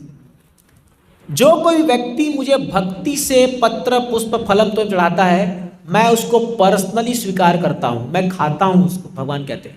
इतना सिंपल है ये भक्ति, इतना सिंपल है। अनेक कथाएं हैं इसके विषय में, अनेक कथाएं हैं। जैसे मैं उस दिन कर्माबाई का स्टोरी बता रहा था, वो कर्माबाई जो थी वो जगन्नाथपुरी में दातुन होता है ना, तो दातुन समझे? दातुन यूकैलिप्टस ट्री का होता है जो पहले करते जमाने में, दादी अम्मा को देखा था हमने दातुन करते हुए। तो बड़ा दातुन का स्टिक होता था और उस दातुन से वो खिचड़ी बनाती थी, खिचड़ी थोड़ा सा, और वो खिचड़ी को जगन्नाथ जी हर दिन खाने जाते थे उसके घर में। और उसके घर में बोलते थे जल्दी कर माँ बाई, जल्दी कर, क्योंकि मेरा भी पट खुलने वाला है और ये लोग मेरे को देखेंगे मैं गायब हूं तो बड़ा बवाल हो जाएगा। जगन्नाथ जी पर्सनली आकर के वो खिचड़ी खाते थे उसके हाथ से, इसलिए उसका नाम पड़ गया कर्माबाई, क्योंकि जगन्नाथ जी उसको बोलते थे कर्म, जल्दी कर्मा बाई, जल्दी कर्मा। तो एक बार क्या हुआ, लेट हो गया थोड़ा सा और पट खुल गया, तो जगन्नाथ जी जस्ट खा के भाग के आए थे, मुंह में पूरा खिचड़ी लेपटा हुआ था पूरा, जगन्नाथ जी का पूरा भर भर खाए थे। उसको बोली खिचड़ी भोग कौन लगा दिया सुबह सुबह 4:30 बजे। तो फिर ये लोग पता लगाए, किसने बोला भाई ये तो वो बनाती है सुबह सुबह 4:30 बजे, वो कर्माबाई बनाती है, जाओ। तो गए ये लोग सारे पंडे लोग, जाके देखे तो वो तो वही बिना नहाए धोए ब्रश भी नहीं करी है, उठते ही आकर के खिचड़ी बना रही है दातुन से, वो भी एक पॉइंट में चबा रही है दातुन से और एक से घुमा रही है। सोचिए ये लोग बहुत डांटे उसको, बोले पागल औरत, ऐसे कोई भोग लगाता है भगवान को, ना तू नहाई है ना कुछ साफ हुई है, और वो भी दातुन से, झूठा दातुन से तू भोग बना रही है, तेरे को पता नहीं कैसे भोग लगाते भगवान को। तो बोले ठीक है भाई कल से सुबह नहा धो के बना देंगे, उसमें क्या है। तो बोले पूरा उनको तरीका बता दिया, ऐसे करो ये करो, भोग लगाओ, मंत्र उच्चारण करो, ये करो करो। तो नेक्स्ट दिन ये और जल्दी उठ करके पूरा तरीका से बनाई। जगन्नाथ जी आए, बोले जल्दी करना भाई, खिचड़ी दे खिचड़ी। तो वो प्लेट में पूरा बढ़िया सर्व करके दी। तो जगन्नाथ जी खा, बोले अरे आज तो टेस्ट ही नहीं आ रहा है, बिल्कुल मजा नहीं आ रहा, कैसे बनाई है तू खिचड़ी। बोले मैं कैसे क्या बनाई हूं, तुम्हारे पंडे लोग आए थे, वो लोग मेरे को सिखा के गए, वो लोग मेरे को जो है वेजिटेरियन कुक का मैनुअल दे के गए, पूरा बुक, ऐसे से बनाओ, ये करो, पूरा गड़बड़ हो गया। बोले हट, पूरा बेकार है ये, बिल्कुल टेस्ट नहीं आया। जगन्नाथ जी के बहुत डांटे पंडों को सपने में आकर, बोले मूर्खो तुमको क्या प्रॉब्लम, मैं खा रहा हूं ना, तुमको प्रॉब्लम क्या है। तो फिर वो कर्माबाई बोले वैसे ही बनाओ जैसे तुम बनाती हो, भाव है, भाव है। आप जानते हो सबरी का बेर, भाव है वो भगवान थोड़ी बेर खा रहे हैं वहां पर, भगवान उसका भाव को खा रहे हैं। हाँ, ये आपका विदुरानी का केला का छिलका, जस्ट उसके 1 घंटे पहले भगवान दुर्योधन का मेवा त्याग के आए। दुर्योधन 56 भोग लगा के रखा था भगवान के लिए, बोला इसको खाने के बहाने बुलाएंगे और कैप्चर कर लेंगे, पकड़ लेंगे। तो भगवान आए, तो दुर्योधन बोला सैनिकों पकड़ो इसको, बहुत टेंशन कर रखा है हम दोनों परिवार के बीच में। तो बोले अरे मूर्खो, मेरे को पकड़ने जा रहे हो, भगवान अपना विराट रूप दिखाए उसमें। सैनिक बोले कहां से पकड़े, कोई एंड पॉइंट तो होना चाहिए, कोई बिगिनिंग तो होना चाहिए, ये तो इतना विशाल है कि पकड़ कहां से जंजीर बांधे। तो फिर दुर्योधन को भगवान बोले अब तेरे को देखूंगा मैं, युद्ध में ही बताऊंगा तेरे को मैं कौन हूं। फिर भगवान चले गए विदुर के घर में, वहां से विदुर शुद्ध भक्त था।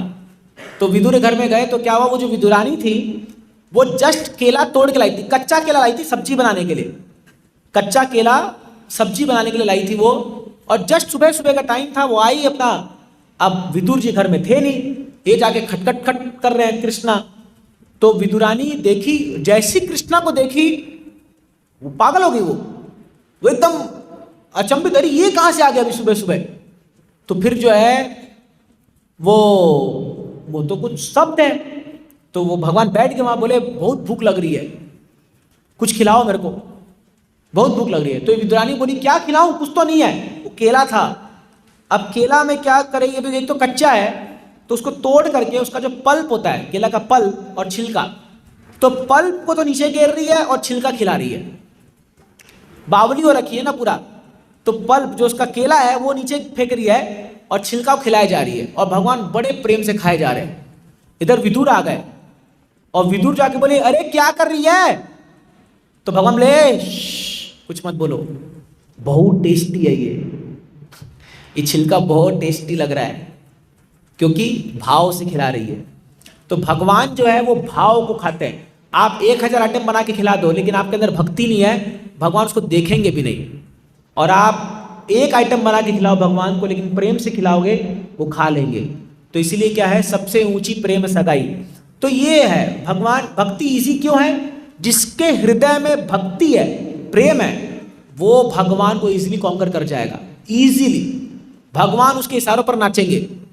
और जो ज्यादा होशियार बनने का प्रयास कर रहा है, भगवान ऐसा नचाएंगे उसको, पागल कर देंगे उसको। तो ये 4th पॉइंट था, बस और 2 पॉइंट है। तो आगे भगवान बताते हैं भक्ति गीता में ही, कि भक्ति करने से एक व्यक्ति को क्या क्या मिल सकता है। तो सबसे बड़ा 7.14, दैवेश गुणमयी मम माया दुरत्यया मामेव प्रपद्यन्ते माया मेताम तरन्ति ते।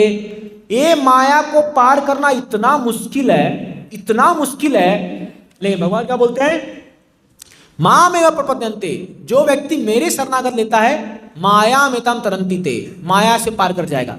जैसे आप किसी अमीर आदमी के घर में गए और उसका एल्सिशियन डॉग आप पर हमला किया, कुत्ता आप पर झपटा मारा, और मान लो उसका मालिक बोले टॉमी छोड़ो उधर जाओ, तो आप देखो कोई जीभ लपलाते बैठ जाएगा जाके उधर, है कि नहीं है।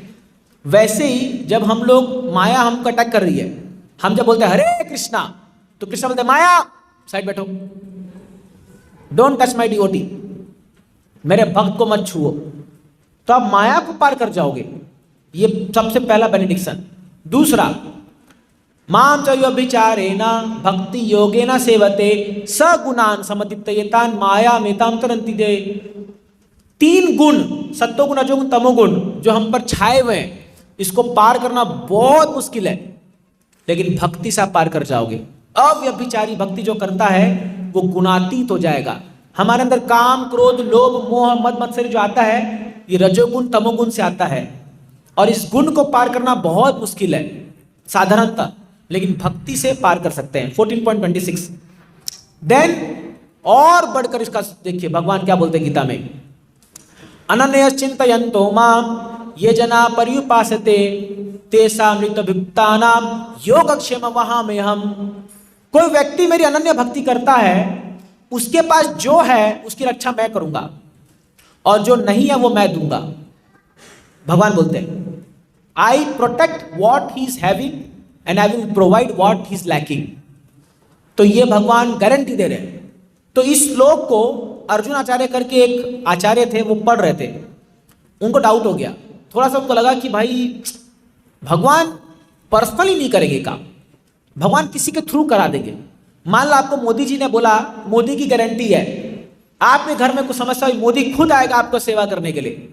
आप बोले ये क्या संभव है, मोदी कैसे आ सकता है? वो किसी को भेज देगा ना, कोई एजेंट को भेज देगा, सरकार किसी को बोल देगा। तो ऐसे ही उन्होंने सोचा भगवान वो कैसे आएंगे। तो क्या हुआ, उन्होंने रेड लाइन से मार्क किया था इसको, इस श्लोक को, इसमें कुछ करेक्शन किया था भगवद्गीता में, और करके स्नान के लिए चले गए। तभी 2 बालक उनके घर में आए, एक सफेद एक काला, और बोला माँ ये ले, गेहूं ले, चावल ले, आटा ले, सब कुछ दे करके। बोले अरे क्या हो गया, बहुत सुंदर बालक थे। बोले कहां से आए हो तुम लोग?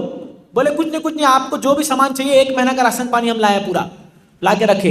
उनके पीठ में निशान पड़े हुए थे, और वो बोले अरे तुम्हारा पति हमको मार रहा है, बहुत मार रहा है, बहुत पीटा हमको। तो बोले अरे मेरे पति तुमको पीटे? वो तो अभी स्नान करने गए। तो बोले नहीं बस रखो, हम जा रहे हैं। चले गए वो लोग। अर्जुनाचार्य आए तो बोले क्या कर रहे हो तुम, पागल हो गए, बच्चों को पीट रहे हो? बोले कौन बच्चे को पीटा हम मैंने? बोले 2 बालक आए थे, एक सफेद था एक काला था, बड़े सुंदर लग रहे थे, एक पीतांबर वस्त्र पहना था, एक ब्लू रंग का पहना था, हाँ मोर मुकुट था उसके सिर पर, और एकदम ये बोला अरे बाप रे बाप, स्वयं कृष्ण उसके घर में आए थे सारा चीज देने के लिए। सच्ची कहानी है ये। और जो पीठ पे मार्क था, वो रेड लाइन से उन्होंने जब गीता में मार्क किया था, तो पीठ पे निशान पड़ गया था भगवान के। तो वो बोला अरे सच में भगवान करते हैं। ये मत सोचिए कि भगवान नहीं आते, वो आएंगे 100%, लेकिन अनन्य भक्ति, जो शुद्ध भक्ति करेगा पर्सनली भगवान आते हैं। प्रभुपाद जी जब जलदूत में जा रहे थे, पर्सनली कृष्ण दर्शन देते हैं भगवान को। प्रभुपाद जी को बोलते चिंता मत करो, तुम्हारा यात्रा सफल होगा, तुम्हारा मिशन सफल होगा। और वो तो छोड़िए, भगवान यहां तक भी कह देते अपने भक्तों के लिए, अपि सुदुराचारो भजन्ते माम अनन्य भाग साधुरेव समन्तव्य सम्यक वैसतो ही सा। मेरा भक्त भजन कर रहा है, भजन करते करते मान लो उसका पतन हो जाए, या वो कोई गलत काम कर बैठे, हाँ माया के प्रलोभन में आकर के, या मति खो करके बाई चांस कुछ मिस्टेक हो जाए, कोई टेंशन की बात नहीं है। सुदुराचारो मतलब दुराचार से भी बढ़कर गंदा काम कर दिया वो कोई व्यक्ति मान लो, लेकिन भजते माम अनन्य भाग, मेरा भजन नहीं छोड़ रहा। साधु रेव संबंध, ये श्लोक एकदम हिट श्लोक है हमारा भगवता का, और हम सबके लिए बहुत बड़ा मतलब क्या बोलते हैं आश्वासन है। भक्ति क्यों करना चाहिए? साधु है वो, भगवान बोलते वो साधु है। अगर पूरी दुनिया उसको बोलती है कि ये व्यक्ति पापी है, कलुषित है, मैं नहीं मानता, वो साधु है क्योंकि मेरा भजन कर रहा है वो।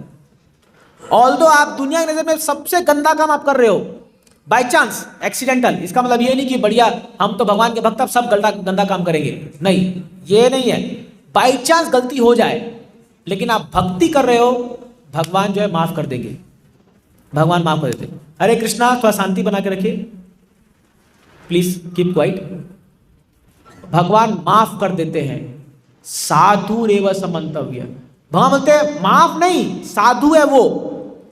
और जब ये मेरा मत है, अगर भगवान स्वीकार करे तो तुम कौन होते हो भाई बोलने वाले, समझ रहा? इसीलिए कई लोग भक्ति कर रहे हैं, एक्सीडेंटल फॉल डाउन हो जाए तो कभी उसका बहिष्कार नहीं करना चाहिए, कभी उसका निंदा नहीं करना चाहिए। भगवान देख लिए ना, बहुत पकड़ के पीटेंगे आपको, बोलेंगे अरे तुम कौन होते हो बोलने वाले, मेरा भक्त है वो। क्योंकि भगवान अपने भक्तों को ओन कर लेते हैं, ये मेरा है। जैसे एक माँ बाप है, उसका बच्चा बहुत गलती कर रहा तो कोई कंप्लेन करता है, उसको बोलता है तुम्हारा क्या जा रहा है, मेरा बच्चा है ना। जैसे मुझे याद आ गया, एक बार हम लोग क्रिकेट खेल रहे थे, हमारे घर के बाहर पिच में क्रिकेट खेल रहे थे, तो हम लोग बॉल मार रहे थे, तो सामने वाला घर का व्यक्ति आकर के चिल्लाने लगा हम पर, अरे पागल का रोड पे क्रिकेट खेलते हो, कॉर्क बॉल से कांच फूट जाएगा। तो वो हमको चिल्ला रहा था, उसमें मेरी दादी आ गई बाहर, ग्रैंड मदर आ गई, वो उससे भिड़ गई। तो बोला अरे माँ जी आपको पता है ये लोग क्रिकेट खेल रहे हैं, बॉल से कांच फूट। बोले किसका फूटेगा कांच? बोले हमारे घर से फूटे, हमारा फूटेगा, तेरा क्या जा रहा है, अपने घर जाओ। हम बोले वाह दादी क्या मस्त काम किया तूने, बढ़िया। तो बात ये था कि बिकॉज सी ओन्स ना, वो तो हमारे बच्चे हैं ना। ऑफकोर्स अब ये गलत भी हो सकता है कभी कोई कॉन्टेक्स्ट पे, बट ऐसे भगवान ओन कर लेते हैं, अरे मेरा भक्त है ना, वो जो कर रहा है मैं जिम्मेदार हूं उसका। इसलिए भगवान अर्जुन को बोला, अर्जुन मैं बोला ना मार इसको। जब कर्ण को अर्जुन मारा था तो अर्जुन बोला अरे ये तो धर्म नहीं है, ये तो अधर्म है, ये बोले भाड़ में गया धर्म अधर्म, मैं बोला ना मार इसको, मार, मैं देख लूंगा जो होगा। तो यही पॉइंट है, इसीलिए हम लोग कृष्ण को शरणागत होते हैं कि हम भगवान संरक्षण में कुछ उल्टा पुल्टा हो भी जाए ना, टेंशन नहीं है, भगवान बचा लेंगे, है ना। तो ये भक्ति की बहुत बड़ी जो है बेनेडिक्शन से या कृपा है। और आखिरी पॉइंट है कृष्णास पर्सनल रेसिप्रोकेशन। कोई भी व्यक्ति जो भक्ति करता है, भगवान उस व्यक्ति का पर्सनल ख्याल रखते हैं, पर्सनल। आप जैसे से भक्ति करोगे ना, आपको ये महसूस होगा कितना भगवान टेक केयर करते हैं। आप सोच भी सकते हैं, कोई व्यक्ति जो 20 साल 30 साल भक्ति कर रहा है ना, उसको पूछो जाकर के, हर एक भक्त के जीवन में अनुभव है कैसे भगवान बचाते हैं उसको। 10.10 में 10.10 भगवान बोलते हैं तेषां सतत युक्तानां भजतां प्रीति पूर्वकम ददामि बुद्धि योगम तम येन मां प्रयान्ति ते।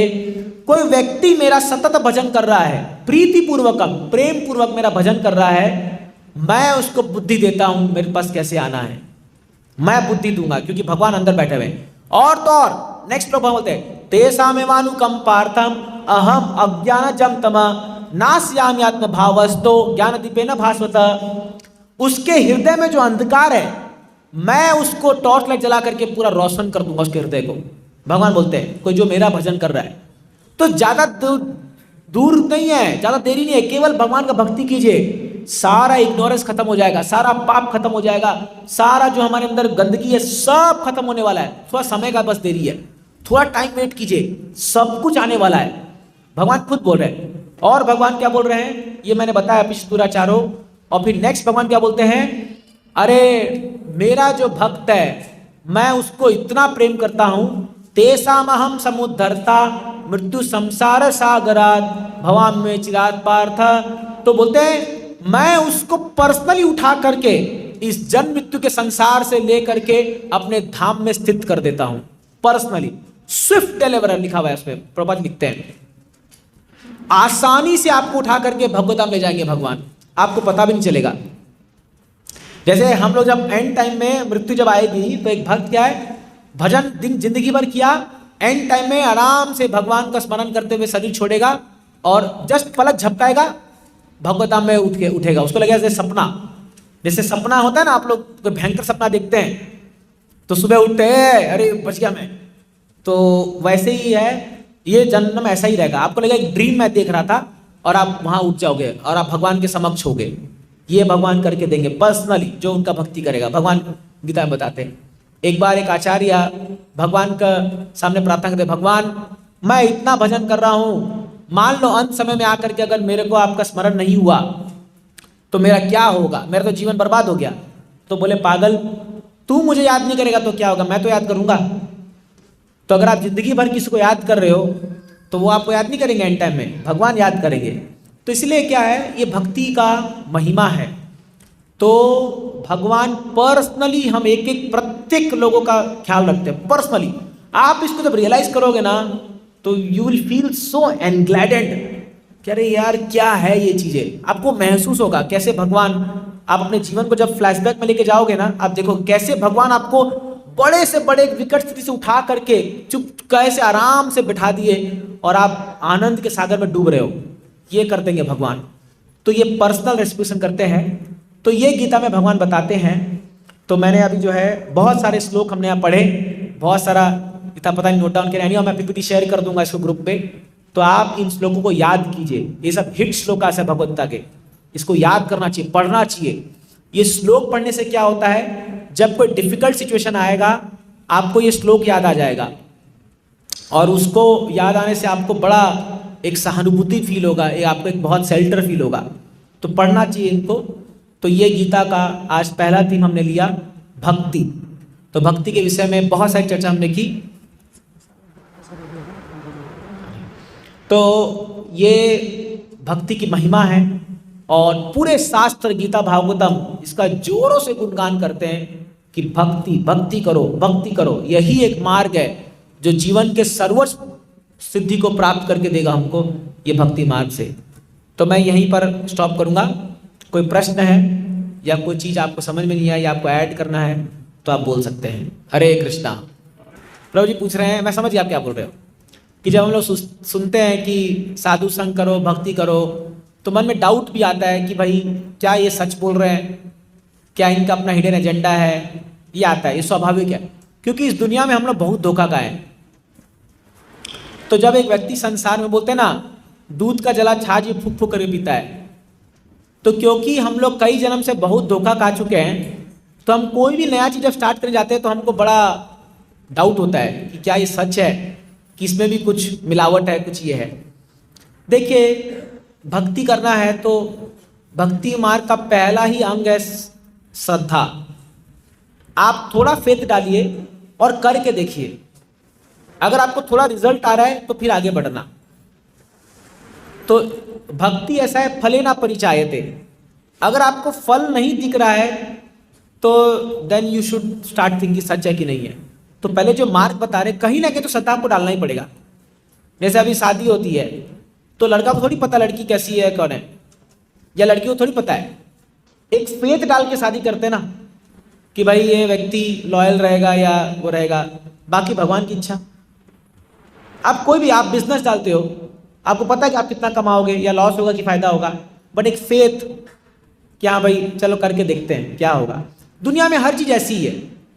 तो भक्ति में पहले फेथ डालिए, फिर प्रैक्टिस कीजिए। अगर रिजल्ट आ रहा है तो कंटिन्यू कीजिए, नहीं आ रहा तो चेंज कीजिए। कोई आपका थोड़ी आपको कॉलर पकड़ गया है, भक्ति करना ही पड़ेगा, कौन आपको फोर्स किया है? कोई फोर्स तो नहीं कर सकता, तो अपने ऊपर है। तो लेकिन तरीके से फॉलो कीजिए। कोई फॉलो नहीं करेगा और फिर बोलेगा इसका कोई मन वो नहीं है, तो वो नहीं मान सकते हम लोग। तो अभी हम कई लोग को हम देख रहे हैं, जैसे आप कई भक्तों को देख रहे हो, वो लोग कर रहे हैं, उनके जीवन में अनुभव आ रहा है उनको, और वो लोग उत्साह से भक्ति कर रहे हैं, तो हम उनसे इंस्पिरेशन ले सकते हैं। तो ऑब्जर्व कीजिए लोगों को। कोई आपको तो नहीं बोल रहा कि आप एक ही जन को फॉलो कीजिए, नहीं, बहुत सारे भक्त हैं। इस मंदिर में कितने सारे भक्त हैं। अगर इस सेंटर में नहीं हो रहा तो मुंबई में 4 सेंटर है। आपको मुंबई में नहीं समझ में आ रहा, महाराष्ट्र में 50 सेंटर है। महाराष्ट्र में नहीं समझ में आ रहा, पूरे भारत में 300 इस्कॉन के सेंटर है। कहीं तो जाइए, तो कहीं तो आपको मिलेगा इंस्पिरेशन। तो बहुत सारे रास्ते हैं इंस्पिरेशन प्राप्त करने, लेकिन आप जेन्युइन होना चाहिए, जेन्युइन इच्छा मन होनी चाहिए, ये इंपॉर्टेंट है। ठीक है प्रभु जी, ओके। तो और किसी प्रश्न तो ठीक है, नहीं तो हम एक माला जप करेंगे अभी। हाँ, यस माता जी के प्रश्न पूछो। Take mic.